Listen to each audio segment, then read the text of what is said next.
नमस्कार बच्चों, कैसे हैं आप सब? आशा करती हूँ आप सभी अच्छे होंगे, स्वस्थ होंगे, खुश होंगे और अपनी पढ़ाई भी अच्छे से कर रहे होंगे। जैसा कि आप सभी जानते हैं, मैं हूँ आपकी हिंदी की अध्यापिका और मैं स्वागत करती हूँ आप सभी का आईसीटी वर्चुअल क्लासरूम में। और आज हम यहाँ पर एकत्रित हुए हैं पढ़ने के लिए क्लास 10th की हिंदी। क्लास 10th की हिंदी में हम यहाँ पर पढ़ रहे हैं अपनी क्षितिज पाठ्य पुस्तिका भाग 2 का चैप्टर नेताजी का चश्मा। और ये पाठ परीक्षाओं की दृष्टि से बहुत ही ज़्यादा महत्वपूर्ण है। साथ ही एक तरह की बहुत अच्छी सीख भी ये पाठ हमें देता है कि किस तरह से जो हमारे देश के सभी लोग हैं उसमें उनमें आज भी किस तरह से देशभक्ति की भावना है और लोगों के अलावा हमारे देश के जो बच्चे हैं उनमें भी किस तरह से देशभक्ति भक्ति की जो भावना है वो दिखाई देती है। और ये दिखाता है कि हमारे देश का भविष्य जो है उज्जवल है और हमारे देश का भविष्य जो है काफी अच्छा है। तो इस तरह से हम अपने चैप्टर को कंटिन्यू करते हैं, चलते हैं स्मार्ट बोर्ड की तरफ। सभी बच्चे ध्यान पूर्वक पढ़ेंगे, साथ ही समझने का प्रयास भी करेंगे। तो देखिए, इस चैप्टर का काफी जो पार्ट है वो हम पढ़ चुके थे अपने लास्ट सेशन में, जिसमें मैंने यहाँ पर आपको बताया था कि किस तरह से जो एक हवलदार साहब हैं वो हर 15वें दिन अपनी कंपनी के काम के सिलसिले में उस कस्बे से गुजरते हैं। एक कस्बा है जहाँ से वो गुजरते हैं और वो कस्बा जो है बहुत बड़ा नहीं है, जिसे एक तरह से पक्का मकान कहा जा सके, वहां पर ऐसा कोई मकान भी नहीं है। और जिसे बहुत बड़ा बाजार कहा जा सके, वहां पर भी ऐसा कोई बाजार नहीं है। उस इलाके में, उस कस्बे में केवल लड़कों का एक स्कूल है, लड़कियों का एक स्कूल है, सीमेंट का एक छोटा सा कारखाना है, 2 ओपन एयर सिनेमा घर हैं और एक ठो नगर पालिका है। तो यहाँ पर ये सारी चीजें हम पढ़ चुके थे और हमने ये कहा था कि वहां की जो नगर पालिका है वो कुछ ना कुछ काम करती भी रहती है। कभी सड़कें बनवा देती है, कभी जो नगर है उसमें पेशाब घर बनवा देती है, कभी कबूतरों के लिए छतरी बनवा देती है, तो कभी वहां पर छोटे मोटे कवि सम्मेलन करवा देती है। तो यहाँ पर जो है एक बार जो यहाँ के कोई जो उत्साही नगर पालिका के कोई उत्साही प्रशासनिक अधिकारी शायद इस शहर में एक बार आए और उन्होंने यहाँ पर शहर का जो मुख्य चौराहा है वहां पर सुभाष चंद्र बोस की एक संगमरमर की प्रतिमा लगवा दी। और उन्होंने उस चौराहे पर संगमरमर की प्रतिमा तो लगवा दी, लेकिन उस प्रतिमा के बारे में एक कहानी है जो कि काफी इंटरेस्टिंग है, क्योंकि ये बात अभी तक पूरी तरह से किसी को क्लियर नहीं है कि शायद जो ये मूर्ति बनाई, इसमें शायद या तो ऐसा होगा कि अच्छे मूर्तिकार बनाने की जानकारी किसी को नहीं होगी, या फिर मूर्ति में जितना बजट लगेगा उतना बजट उनके पास उपलब्ध नहीं होगा, या फिर बहुत सारा टाइम जो है चिट्ठी पत्री में बर्बाद हुआ होगा और उसके बाद उनके बोर्ड की शासनावधि समाप्त होने पर जो अंतिम जो शासनावधि की घड़ियां थी उसमें किसी स्थानीय कलाकार को ही शायद अवसर दे दिया गया होगा। और अंत में वहां पर ये पता चला कि जो कस्बे का इकलौता हाई स्कूल है वहां के ड्राइंग मास्टर जो हैं उनको ये सारी जिम्मेदारी दी गई कि वो इस तरह की एक मूर्ति को बनाएं। ये काम सौंपा होगा कि जिन्होंने महीने भर में मूर्ति पटक देने का विश्वास जो दिला रहे थे। ठीक है, तो एक तरह से ये सारी चीजें इस तरह से उस टाइम पे शायद डिसाइड रही होंगी। और फिर जैसे मैंने यहाँ पर कहा कि जैसा कि कहा जा चुका है मूर्ति संगमरमर की थी, तो टोपी की नोक से लेकर दूसरे बटन तक ये टोटल जो है 2 फुट की थी। जैसे हमारा पासपोर्ट साइज फोटो होता है ना, तो इतने साइज की ये फोटो थी एक तरह से, यानी कि इतनी ये फोटो थी, यानी कि जो कोट का सेकंड बटन होता है वहां से लेकर जो आपका टोपी का जो नोक है वहां तक ये लगभग 2 फीट की ये मूर्ति थी। और वो कहते हैं कि जिसे बस और सुंदर थी। नेताजी बहुत सुंदर लग रहे थे इसमें और बहुत थोड़ा सा मासूम से लग रहे थे, थोड़े से कमसिन भी लग रहे थे। फौजी वर्दी में थे, मूर्ति को देखते ही, जैसे ही मूर्ति को देखते हैं तो बिल्कुल ऐसे, क्योंकि देखिए उन्होंने नारे दिए थे काफी सारे कि जैसे दिल्ली चलो, तुम मुझे खून दो, मैं तुम्हें आजादी दूंगा। तो मूर्ति इतनी ज्यादा एक तरह से देखने में बहुत ज्यादा सुंदर थी कि उन्हें देखते ही तुरंत वो सारी चीजें याद आ जाती थी जो उन्होंने कही थी। तो देखिए इस तरह से उन्होंने यहाँ पर मूर्ति के बारे में बताया। उसके बाद जो देखिए हवालदार साहब के बारे में बताया था कि किस तरह से हवालदार साहब हर 15वें दिन उस कस्बे से गुजरात करते थे और हर 15वें दिन उनको उस मूर्ति में कुछ ना कुछ जो चेंज है, कुछ ना कुछ अंतर उन्हें दिखाई देता था। और वो अंतर था कि हर 15 दिन में वो मूर्ति जो है उनकी आंखों पर जो एक चश्मा था, और चश्मा कैसा था? चश्मा था रियल का चश्मा। चश्मा जो था रियल का चश्मा था, यानी कि शायद जो है उस टाइम पे एक तरह से बहुत सारी चीजें उन्होंने सोची कि क्या पता शायद उनको पत्थर की मूर्ति बनाने का नहीं मिला होगा टाइम, या ऐसा कुछ। तो लेकिन उन्होंने कहा ये आइडिया भी बहुत बुरा नहीं है, ये अच्छा है। मूर्ति पत्थर की है और चश्मा रियल का। तो इस तरह से उनकी जीप जो है हर हफ्ते जो उस कस्बे में आती थी और वो देखते थे कि जो मूर्ति है वो हर बार चश्मा चेंज कर लेती है। यानी कि जब भी वो हर 15वें दिन में आते थे, वो देखते थे कि मूर्ति पर जो चश्मा है वो अलग है। यानी कि हर बार उधर से गुजरते तो उन्हें मूर्ति में अंतर दिखाई देता, और उन्होंने वो अंतर ध्यान से समझा तो उन्होंने देखा कि पहले मोटे फ्रेम वाला चश्मा था, फिर चौकोर चश्मा था, अब की तार के फ्रेम वाला गोल चश्मा है। तो इस तरह से ये सारी चीजें अलग-अलग देखकर उनका बहुत ज्यादा कौतुक जो है बढ़ गया, और उनको एकदम से उनके मुंह से निकला, वाह भाई क्या आइडिया है। मूर्ति अपने कपड़े नहीं बदल सकती लेकिन चश्मे तो बदल ही सकती है। अब तीसरी बार फिर से नया चश्मा। तो ये सारी चीजें अब उनको आदत पड़ चुकी थी कि वो वहां पर आते थे, हर बार कस्बे से गुजरते थे, चौराहे पर रुकते थे, पान खाते थे, और एक तरह से अब एक दिन उनका जो एक्साइटमेंट था, उनका जो कौतुक था, वो बहुत ज्यादा बढ़ गया। और आज उन्होंने पान वाले से पूछ ही लिया, क्यों भाई, क्या बात है, यह तुम्हारे नेताजी का चश्मा हर बार कैसे बदल जाता है? तो उन्होंने आज आखिर पूछ ही लिया कि हर बार तुम्हारे ये नेताजी का चश्मा कैसे बदल जाता है। तो पान वाले ने खुद के मुंह में भी पान ठूसा हुआ था। वो एक मोटा सा, काला सा, खुश मिजाज सा आदमी था। हवालदार साहब का प्रश्न सुनकर वो आंखों ही आंखों में हंसा। उसकी तोंद थोड़ा सा थिरकी। अब देखिए जो मोटे लोग होते हैं उनकी तोंद जो है बाहर होती है, और वो थोड़ा सा मोटा और काला था, और उसने मुंह में पान ठूसा हुआ था। और जैसे ही हवालदार साहब ने ये पूछा तो उसकी तोंद 1 मिनट के लिए थोड़ा सा थिरकी, और उसने पीछे घूमकर दुकान के नीचे पान थूका और अपनी लाल काली बत्ती सी, यानी कि जो एक तरह से उसने मुंह पे पान ठूसा हुआ है तो उससे उसका जो उसके दांत जो हैं वो काफी ज्यादा जो है काले लग रहे हैं, काफी गंदे उसके दांत लग रहे हैं, लाल लग रहे हैं। तो वो उसकी जो बत्तीसी है वो उसने दिखाई, और उसने बोला कि ये सब जो है कौन करता है? कैप्टन चश्मे वाला करता है। ये सब चीजें कौन करता है? ये कैप्टन चश्मे वाला करता है। हवालदार साहब कुछ समझ नहीं पाए कि आखिर क्या करता है। ठीक है, हवालदार साहब समझ नहीं पाए कि आखिर क्या करता है। तो उसने कहा कि चश्मा चेंज कर देता है। पान वाले ने उन्हें समझाया। तो उन्होंने कहा क्या मतलब, क्यों चेंज कर देता है चश्मा? हवालदार साहब अब भी समझ नहीं पाए, यानी कि हवालदार साहब को ये समझ नहीं आ रहा था कि आखिर वो चश्मे चेंज क्यों करता है। तो अब वो उन्हें एक्सप्लेन कर रहा है, कह रहा है देखिए, क्योंकि बहुत ज्यादा वो अमीर नहीं था कि वो रोज नेताजी की आंखों पर एक नया चश्मा चढ़ा सके, तो वो ऐसा क्यों करता है उसकी पूरी वजह, उसका पूरा रीजन यहाँ पर दिया। उन्होंने कहा देखो, कोई ग्राहक आ गया समझो, उसको अगर चौड़े फ्रेम का चश्मा चाहिए तो कैप्टन किधर से लाएगा? यानी कि कैप्टन के पास बहुत सारे तो नहीं है ना, वो छोटी सी अटैची लेकर आता है अपनी, उसमें कम से कम 8-10 चश्मे उसके पास होते हैं, 20 चश्मे होते हैं, और उन्हीं को वो वहां पर सजा देता है और उन्हीं को बेचता है, और उनमें से एक ही नेताजी को लगा देता है।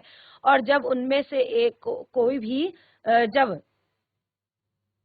किसी ग्राहक को पसंद आ जाता है तो फिर वो ग्राहक को उस चश्मे को दे देता है और उसके बाद वो क्या करता है, वहां पर दूसरा चश्मा बिठा देता है।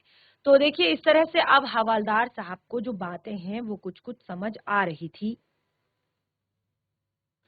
और अब हवलदार साहब को सारी बातें जो है समझ आ रही थी। एक चश्मे वाला है, अब देखिए उनको क्लियर हो रहा था, धीरे धीरे सारी चीजें उन्हें समझ आ रही थी कि एक चश्मे वाला है और जिसका नाम कैप्टन है, उसे नेताजी की बगैर चश्मे वाली मूर्ति जो है पसंद नहीं आती है शायद, और शायद पसंद नहीं आती है क्या, उसे आहत करती है, वो दुख देती है और मानो चश्मे के बगैर नेताजी को असुविधा हो रही हो, ऐसा शायद उसे फील होता है। इसीलिए वो एक भी टाइम के लिए चश्मा नहीं छोड़ता है। ठीक है, और अपनी इसीलिए वो अपनी छोटी सी दुकान में उपलब्ध गिने चुने फ्रेमों में से एक नेताजी की मूर्ति पर लटका देता है।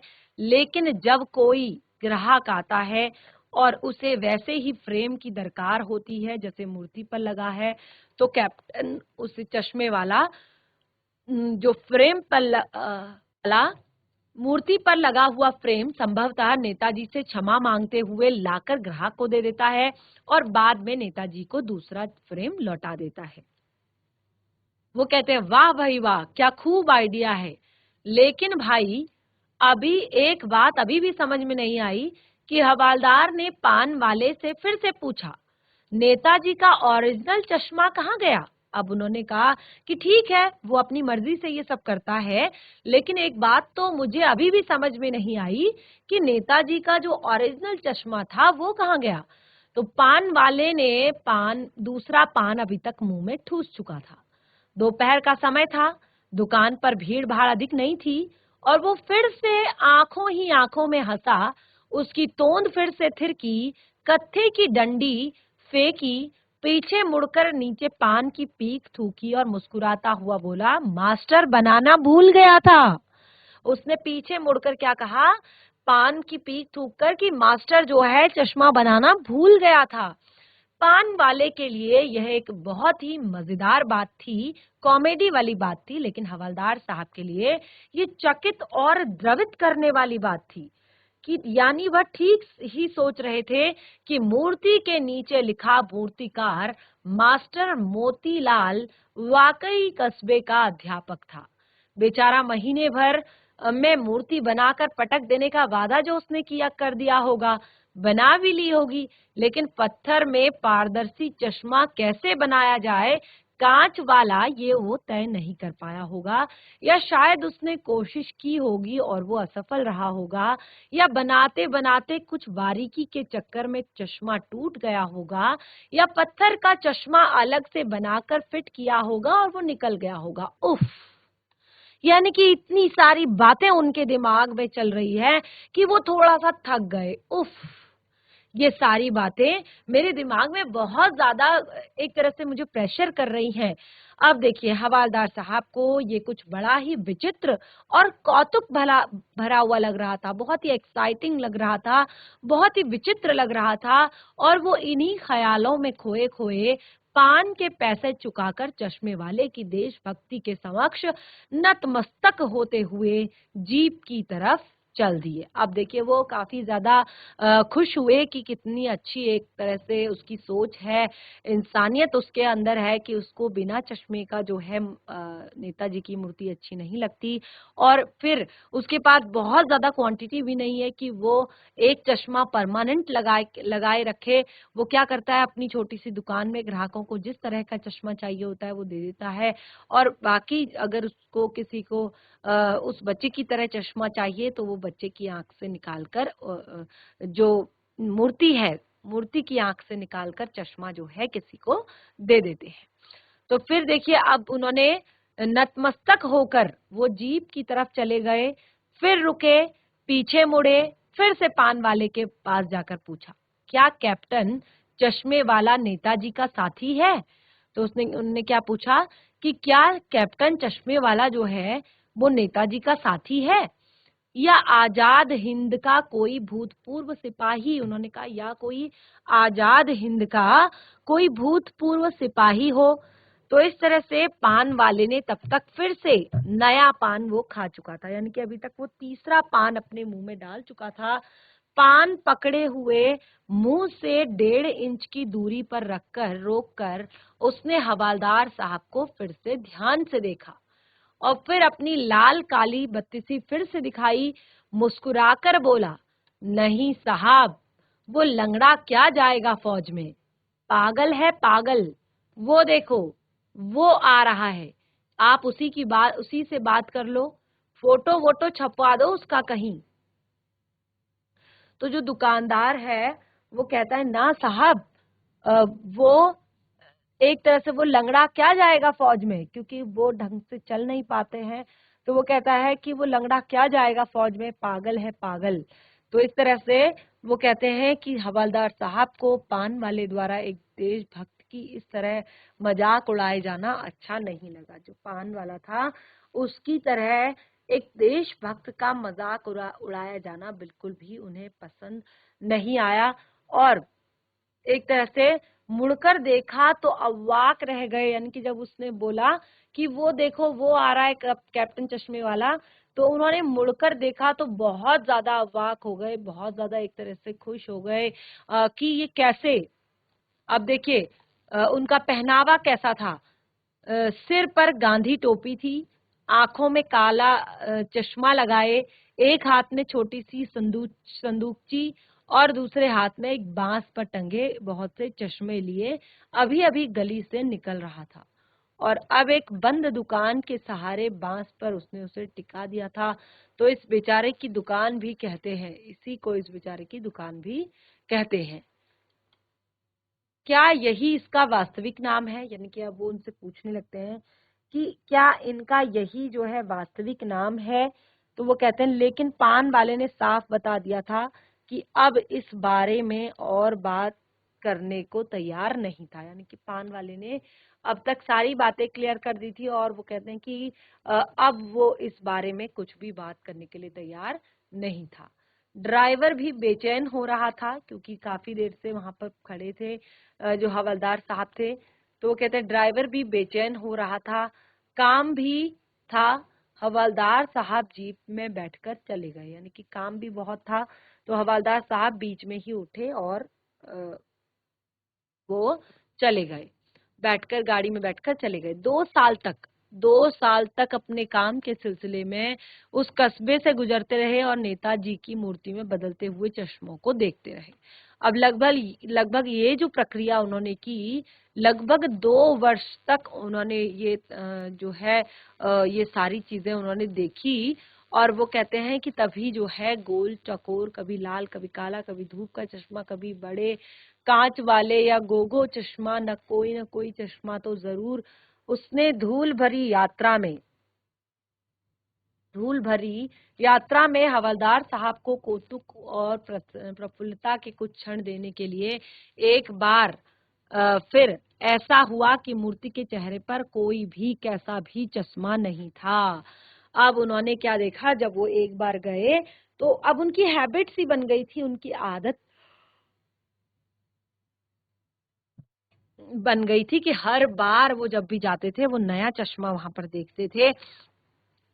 तो इस बार जब वो गए तो उन्होंने क्या देखा कि पान की दुकान भी बंद थी और चौराहे की ज्यादातर दुकानें बंद थी और अगली बार भी मूर्ति की आंखों में चश्मा नहीं था। और सबसे दूसरी मेन बात कि मूर्ति की आंखों में चश्मा नहीं था। अब देखिए हवालदार साहब ने पान खाया और धीरे से पान वाले से पूछा, क्यों भाई, क्यों जो पान वाले से पूछा, क्यों भाई, बात क्या है, आज तुम्हारे नेताजी की आंखों में चश्मा क्यों नहीं है? जो पान वाला उदास होकर उधर गया, उसने पीछे मुड़कर मुंह का पान नीचे थूका और सिर अपने यहाँ पर देखिए अपनी धोती के सिरे से पोंछता हुआ बोला। जो यहाँ पर जो व्यक्ति था तो उसको अपने अपने धोती के सिरे से उसने क्या किया, अपने पीछे जब दोबारा आए तो उन्होंने देखा कि वहां पर चश्मा नहीं था, तो पान वाला उदास हो गया। उसने पान वाले को एक तरह से, जब ये बात उन्होंने पूछी तो वो थोड़ा सा उदास हो गया। उसने धोती के सिरे से अपना मुंह पोंछा और पान नीचे थूका, सिर झुकाकर अपनी धोती के सिरे से आंखें पोंछता हुआ बोला कि साहब कैप्टन मर गया, और कुछ नहीं पूछ पाए। देखिए, जब उन्होंने कहा कि साहब कैप्टन मर गया, तो अब वो कुछ और नहीं पूछ पाए। हवलदार साहब जो है कुछ पल चुपचाप खड़े रहे, फिर पान के पैसे देकर पैसे चुकाकर जीप में बैठकर रवाना हो गए। अब बार बार सोचते रहे रास्ते में, क्या हुआ होगा उस कौम का, क्या होता होगा अगर उस कौम का अपने देश की खातिर गृहस्थी, जवानी, जिंदगी सब कुछ होम देने वालों पर भी हंसती है और अपने लिए बिकने के मौके ढूंढती है। दुखी हो गए और अगले 15 दिन बाद फिर उस कस्बे से गुजरे। देखिए, उस टाइम तो वो दुखी हो गए कि कैसे उनके एक तरह से कैसे उस चश्मे वाले ने अपना जो धर्म जो है निभाया, अपने देश के प्रति अपने देश प्रेम को बनाए रखा। तो वो कहते हैं कि 15 दिन बाद वो फिर उसी कस्बे से गुजरे और कस्बे से गुजरने से पहले ही ख्याल आया कि कस्बे की हृदय स्थली, वो कहते हैं कि कस्बे की जो हृदय स्थली थी, हृदय स्थली यानी कि कस्बे के बीचों बीच का क्षेत्र, कस्बे की हृदय स्थली में सुभाष की प्रतिमा अब अवश्य स्थापित होगी, लेकिन सुभाष की आंखों पर चश्मा नहीं होगा।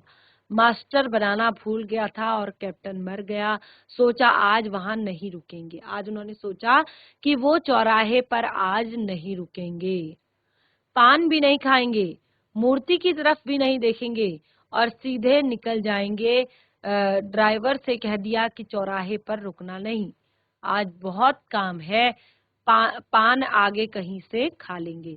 तो उन्होंने आज ड्राइवर को पहले ही नसीहत दे दी थी कि हम वहां पर नहीं उतरेंगे, आगे कहीं और पान खा लेंगे, क्योंकि उनको बिल्कुल भी खुशी नहीं थी कि जो चश्मे वाला है उसकी मृत्यु हो गई, क्योंकि उन्हें लग रहा था कि अब जो एक सचमुच का जो चश्मा यहाँ पर लगता था अब वो शायद नहीं हो पाएगा।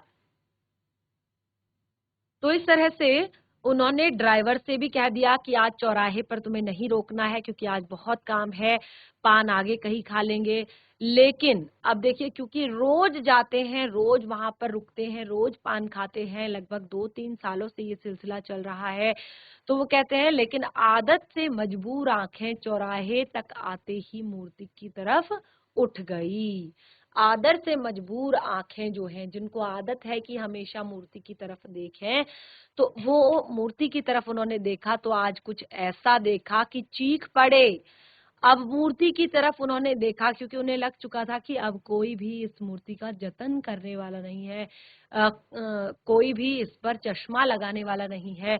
तो वो बहुत ज्यादा दुखी थे, परेशान वहां पर थे।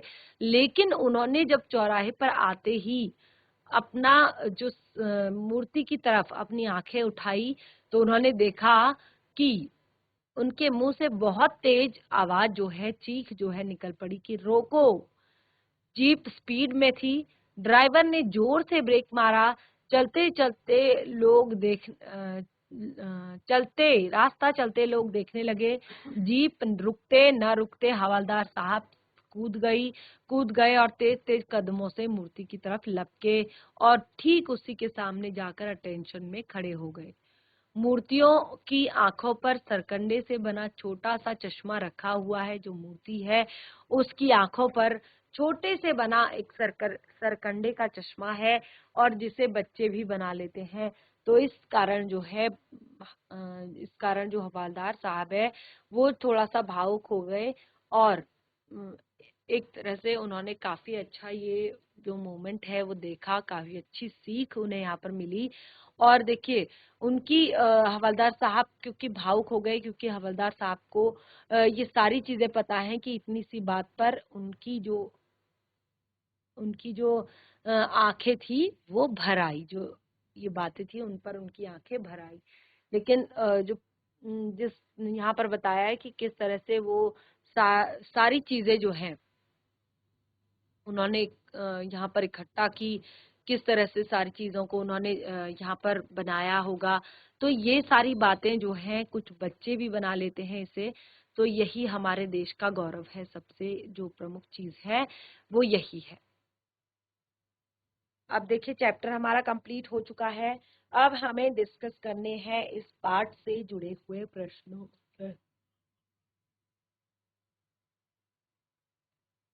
तो यहाँ पर आपकी पाठ्य पुस्तिका से दिए गए प्रश्न हैं। आपने अगर चैप्टर को बहुत अच्छे से पढ़ा है, अगर आपने पाठ को बहुत अच्छे से समझा है, तो आप आसानी से इन प्रश्नों का उत्तर दे सकते हैं, इन प्रश्नों को आसानी से हल कर सकते हैं। तो देखिए पहला आपका प्रश्न है, सेनानी ना होते हुए भी, सेनानी ना होते हुए भी चश्मे वाले को लोग कैप्टन क्यों कहते थे? सेनानी ना होते हुए भी चश्मे वाले को लोग कैप्टन क्यों कहते थे? तो देखिए क्योंकि वो सेनानी नहीं था, यानी कि किसी भी सेना से रिलेटेड नहीं था, सेना में उसने कोई भी ऐसा काम नहीं किया था। तो यहाँ पर बताया कि सेनानी ना होते हुए भी चश्मे वालों वाले को लोगों को कैप्टन क्यों कहते हैं। तो देखिए जैसे इसके काफी सारे यहाँ पर मैं पॉइंट्स आपको बताऊंगी कि सबसे पहले कि कैप्टन चश्मे वाला नेताजी के प्रति अगाध लगाव रखता है, श्रद्धा रखता है। वह शहीदों की देशभक्ति के अलावा अपने देश से उसी तरह लगाव रखता है जैसे एक फौजी रखता है। उसमें देश प्रेम एवं देशभक्ति के भाव कूट कूट कर भरे थे। और अगला है, वह नेताजी की मूर्ति को बिना चश्मे के देखकर दुखी होता था। तो देखिए लगभग सारी चीजें यहाँ पर पॉइंट मैंने क्लियर कर दी पहले वाले का, जो पहला हमारा अध्याय है, पहला प्रश्न जो है। अब देखिए दूसरा प्रश्न यहाँ पर एक बार समझ लीजिए क्या कहने की कोशिश की गई है।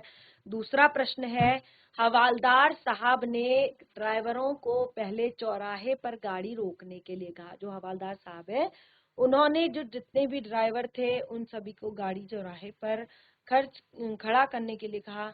किंतु बाद में लेकिन बाद में यहाँ पर देखिए आगे सेम चीजें हैं कि उन्होंने गाड़ी लाने के लिए मना किया, लेकिन उन्होंने कहा बाद में, तुरंत बाद में रोकने को कहा, क्योंकि हवालदार साहब पहले से मायूस हो चुके थे। पूरी मूर्ति पर सरकंडे का चश्मा लगा है। महाराज हवालदार साहब इतनी सी बात पर भावुक हो उठे थे। तो देखिए क्यों भावुक हो उठे इतनी छोटी छोटी बातों पर। इनको हम एक बार यहाँ पर रिवाइज करते हैं अच्छे से। तो देखिए पहला, जैसे मैंने आपको बताया कि हवलदार साहब पहले से मायूस हो गई है।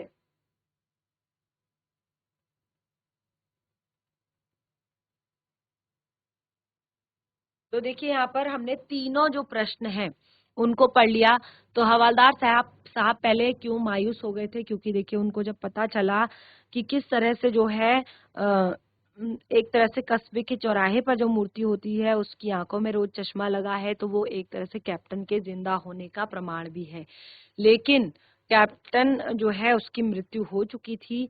और उसके बाद देखिए यहाँ पर दूसरा जो हमने बताया कि हवलदार साहब इतनी इतनी सी बात पर भावुक क्यों हो रहे हो। तो देखिए हवलदार साहब के लिए यहाँ पर कहा है कि हवलदार साहब को जो छोटी छोटी बात है उस पर उम्मीद जो है एक तरह से किस तरह से उम्मीद जगाता है ये सरकंडे का चश्मा की जो बच्चे हैं, हमारे देश की जनता है, उसमें भी जो देशभक्ति है वो वहां पर दिखाई देती है। अगला है, हवलदार साहब इतनी सी बात पर भावुक क्यों होते। तो ये सारी चीजें आप खुद करें, आष्ट्र स्पष्ट कीजिए। देखिए आप देख सकते हैं, उसको एक बार पढ़ लीजिए। बार बार सोचते हैं क्या होगा, होगा मौका जो काम अपने देश की खातिर। देखिए यहाँ पर उन्होंने कहा कि जो भी चीज है अपने देश की खातिर, चाहे वो गृहस्थ जिंदगी हो, चाहे सब कुछ हो, होम हो, देने वाला हो, तो वो सारी चीजों के लिए कहती हैं कि वो यहीं जो वहीं पर यहाँ पर बैठ कर ये सारी चीजें करेंगे। एक तरह से अपने लिए वो मौका ढूंढते हैं कि किस तरह से वो देश की सेवा कर सके। ठीक है। पान वाले का रेखा चित्र प्रस्तुत कीजिए। तो आप बिल्कुल जो चित्र वहां पर दिखाया गया है पान वाले का, वो चित्र आप दिखाएंगे। वो लंगड़ा क्या जाएगा फौज में, पागल है पागल।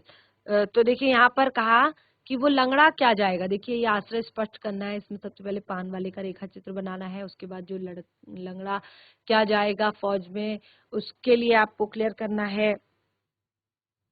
तो इसमें आप क्या कह सकते हैं, चश्मे वाले के बारे में तो कुछ नहीं कह सकते हैं, और यहाँ पे केवल आप कह सकते हैं कि कैप्टन चश्मे वाला जो है बहुत कुछ ऐसा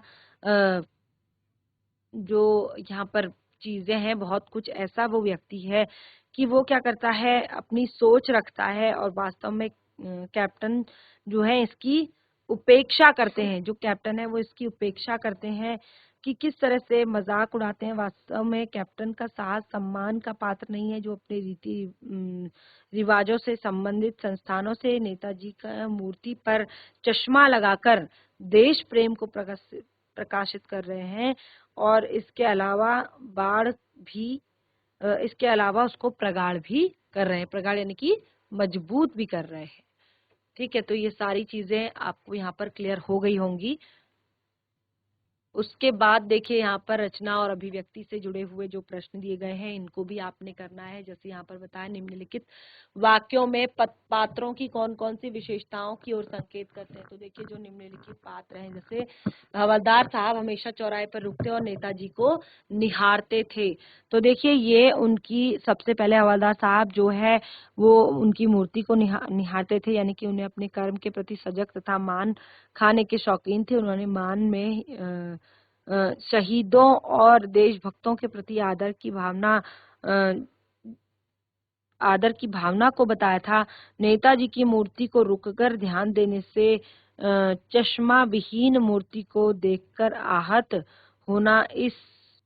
होना, ये सारी चीजें जो थी इस चीज को प्रेरित कर रही थी। यानी कि उनके लिए मूर्ति लगाने का जो हवलदार साहब रुकते थे लेकिन नेताजी नहीं रुकते थे, तो वो सारी चीजें यहाँ पर चल रही थी। पान वाला उदास हो गया, उसने पीछे मुड़कर मुंह का पान नीचे थूका और सिर पर अपनी धोती के सिरे से आंखें पोंछता हुआ बोला, साहब कैप्टन मर गया। कैप्टन बार बार मूर्ति पर चश्मा लगा देता, तब हौलदार साहब ने कैप्टन को साक्षात नहीं देखा था। जब तक उनके मानस पटल पर उनका कौन सा चित्र रहा होगा, अपनी कल्पना से लिखिए। तो यहाँ पर आपने सब जगह कल्पनाएं करनी है, यहाँ पर आपने इमेजिन करना है, जो सारी चीजें हैं सोचना है, उसके बाद आपने उन्हें लिखना है। तो देखिए इस तरह से हमारा जो यहाँ पर चैप्टर चल रहा था, नेताजी का चश्मा, रीडिंग के पोर्शन से ये चैप्टर हमारा यहाँ पर कंप्लीट हो चुका है। और मैं आशा करती हूँ कि आप सभी को हमारा ये पाठ पसंद आ रहा होगा, समझ आ रहा होगा। जैसे कि मैंने आपको बताया, ये परीक्षाओं की दृष्टि से बहुत ही ज्यादा महत्वपूर्ण है, तो इसीलिए इसको एक बार अच्छे से चैप्टर को पढ़ लें, इसके पाठ से जुड़े हुए प्रश्नोत्तर डिस्कस करें। कोई भी डाउट होता है किसी भी बच्चे को, तो उसे जरूर नेक्स्ट सेशन में क्लियर करें। तो तब तक के लिए धन्यवाद। आपका दिन शुभ हो।